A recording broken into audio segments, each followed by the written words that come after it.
Macron, il va reconnaître l'État palestinien. Eh bien, sauvons ce qui reste. En même temps, demandons une force d'interposition. Parce qu'on a quand même une histoire dans laquelle, à un moment donné, il y a eu une unité internationale qui s'est faite autour du fait de sauver nos pays du fascisme qui s'abattait sur nous, qui était justement lui-même producteur d'un génocide horrible, qui s'en est pris à plusieurs populations, qui s'en est pris aux juifs, qui s'en est pris aux homosexuels, qui s'en est pris aux gens du voyage.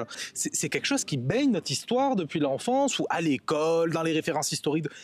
Et jamais il n'est envisagé pour Gaza et pour la Palestine qu'on interroge la question stratégique, qu'on interroge la question sécuritaire. Comment se fait-il qu'aucun, la France, membre permanent du Conseil de sécurité, qu'aucun État membre permanent du Conseil de sécurité ait suggéré qu'on mette une force d'interposition?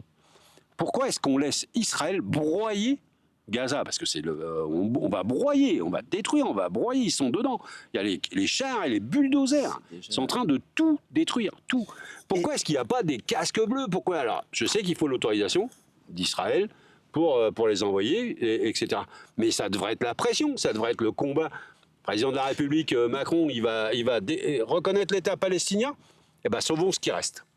Sauvons ce qui reste. En même temps, demandons une force d'interposition entre eux. En même temps, vous reconnaissez l'État palestinien, puisque vous le reconnaissez, Monsieur le Président de la République, eh bien, protégez-le et organisez tout de suite à l'ONU une rencontre pour que l'on s'organise pour protéger les espaces que les Palestiniens maîtrisent encore.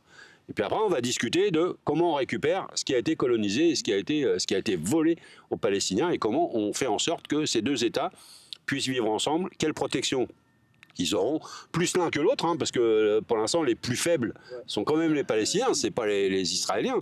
Et donc, comment on travaille là-dessus et comment on travaille avec l'environnement immédiat, parce que ils ont tiré sur le Liban, ils ont tiré sur la Syrie, ils ont tiré sur le Yémen, ils ont tiré sur l'Iran, ils ont tiré sur le Qatar. Voilà, ils tirent sur tout ce qu'il y a autour. Il y a un sujet quand même. Hein.